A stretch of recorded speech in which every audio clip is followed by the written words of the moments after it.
मैं SSC CPO की prelims को क्वालिफाई कर चुका हूँ। मेरे हैं 126 मार्क्स और दिल्ली पुलिस कांस्टेबल में मेरे 72.25 है।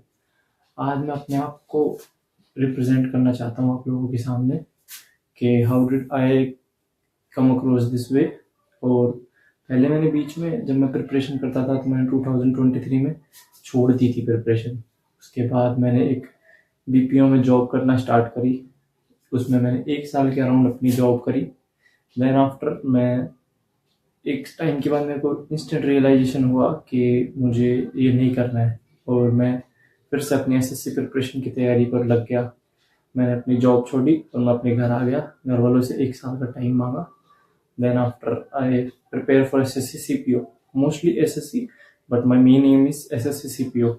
और उसको करते हुए मैंने धीरे धीरे अपने आप को एनहेंस किया। मुझे मैथ नहीं आती थी तो मैंने career will pay Rakesh Yadav sir का मैथ का कोर्स खरीदा। उससे मैंने अपने मैथ्स को धीरे धीरे इम्प्रूव किया ग्रेजुअली। और इंग्लिश मेरा बेसिक मेरा अच्छा था तो मुझे इंग्लिश में इतनी कभी प्रॉब्लम हुई नहीं।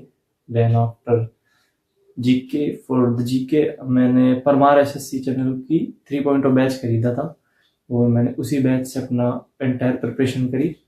और उसका मुझे बहुत फ़ायदा मिला क्योंकि मैंने उससे से ही दिल्ली पुलिस में 50 में से 33 नंबर तो दिल्ली पुलिस में आए मेरे। और सीपीओ में भी मेरे 28-29 अच्छे नंबर थे, which is a decent score. वो भी एडिक्विटी को देखते हुए, क्योंकि बहुत से क्वेश्चन ऐसे आ रहे हैं, आप भी देखते हो कि वो आउट ऑफ सिलेबस भी आ रहे हैं और उनका कोई वो भी नहीं है। लाइक अब 2026 चल रही है पर वो लोग 2010 के नेशनल गेम का थीम पूछ लिया या फिर फाइनल कहाँ अरेंज हुआ, विच इज़ ऑब्वियस कि वो कोई भी अटेम्प्ट नहीं करेगा। बट लेटर ऑन के इससे मेरी जीके काफ़ी इम्प्रूव हुई और मेरे को अच्छे रिजल्ट्स मिले। फॉर द रीजनिंग मैंने पहले कोचिंग करी थी तो मुझे रीजनिंग के लिए इतनी अलग से कोई कोचिंग करने की ज़रूरत पड़ी नहीं और इसी से मेरा काम हो गया। हाँ, मैंने मॉक टेस्ट मैंने बहुत दिए थे, टेक्स्ट बुक पे आप भी लगा सकते हो। और बिना मॉक टेस्ट के कोई कुछ मतलब नहीं है। मैंने फर्स्ट टाइम मॉक टेस्ट दिया था जब मेरे साथ आई थिंक 80 या 82 नंबर आए थे, क्योंकि मैंने बहुत टाइम का गैप हो गया था मेरी प्रिपरेशन में। और उसी गैप की वजह से मेरे मार्क्स में बहुत फ़र्क आने लग गया था। और आप बेसिकली अगर आप सीपीओ की प्रिपरेशन करना चाहते हो तो English is the main, English is the key for the CPO. Because 400 में से 250 नंबर की इंग्लिश है, प्रीलिम्स में 50 नंबर की 200 नंबर का पूरा मेंस। सो इंग्लिश आपकी अच्छी होनी चाहिए। आपके अगर नहीं भी है तो आप एसएससी के लिए इंग्लिश रानी मैम से कर सकते हो, which is they have their own free play list. और केडी कैंपस की बुक आती है नीतू मैम की वॉल्यूम 1, मैं उसे प्रेफर किया था क्योंकि उसी से मैंने वो कैब कर ली थी, उसी से मैंने अपनी ग्रामर भी कर ली थी, कॉम्प्रिहेंशन भी मेरा उससे हो गया था। बट अब मेंस के लिए तो मैं और भी चीज़ें यूज टू होऊंगा, और भी चीज़ें मैं एक्वायर करूँगा। लाइक टीसीएस की जो पुरानी किरण वाली किताब आती थी वो, और जितने भी पीवाईक्यू है वो सॉल्व करूँगा क्योंकि मेरे इंग्लिश में मेरे को अच्छे मार्क्स चाहिए, क्योंकि प्रीलिम्स में जितने हैं उतने ठीक है, भाई मेंस में मेरे को स्कोर करना है। और अभी मैं अपने फिजिकल्स की प्रिपरेशन कर रहा हूँ। ड्यूरिंग माय फिजिकल्स मैं अपने मेन तो मेरा दिल्ली पुलिस कांस्टेबल का फिजिकल है, क्योंकि वो 6.5 मिनट में सीपीओ वाला हो जाएगा। मेन है 6 मिनट में 1600 मीटर, तो उसके लिए मैं प्रिपरेशन कर रहा हूँ और मैं उसकी भी जर्नी आप लोगों के साथ शेयर करता रहूँगा। और तो यही है। और मेन है, अगर आपको मैथ करना है तो मैथ तो आपको बेसिक से ही करना पड़ेगा। आप सोचते हो कि फास्ट फास्ट कर लोगे या फिर कोई शॉर्टकट से शॉर्ट ट्रिक्स के थ्रू नहीं हो पाएगी मैथ।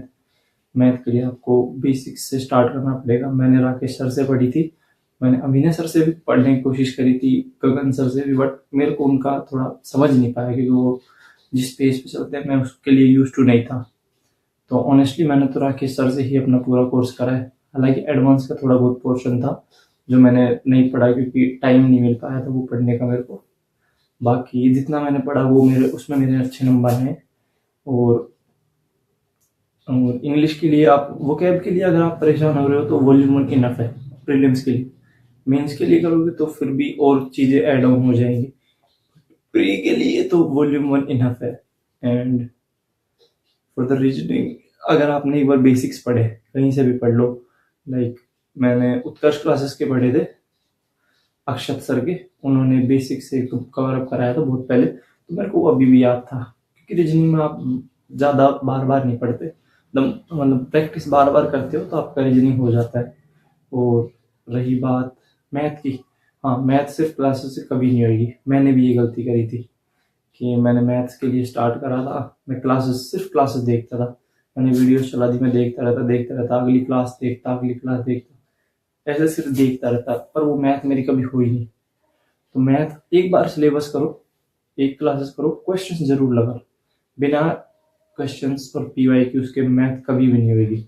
और आपको टीचर से ही करनी पड़ेगी मैथ, क्योंकि कितना भी कोशिश कर लो बिना किसी फैकल्टी के कैसे कर पाओगे आप। मैं मेरे से तो हुई थी, देखो आप कर सकते हो तो बात अलग है। ऑनेस्टली मैंने तो टीचर की ही हेल्प ली थी, और which is very much helpful for me.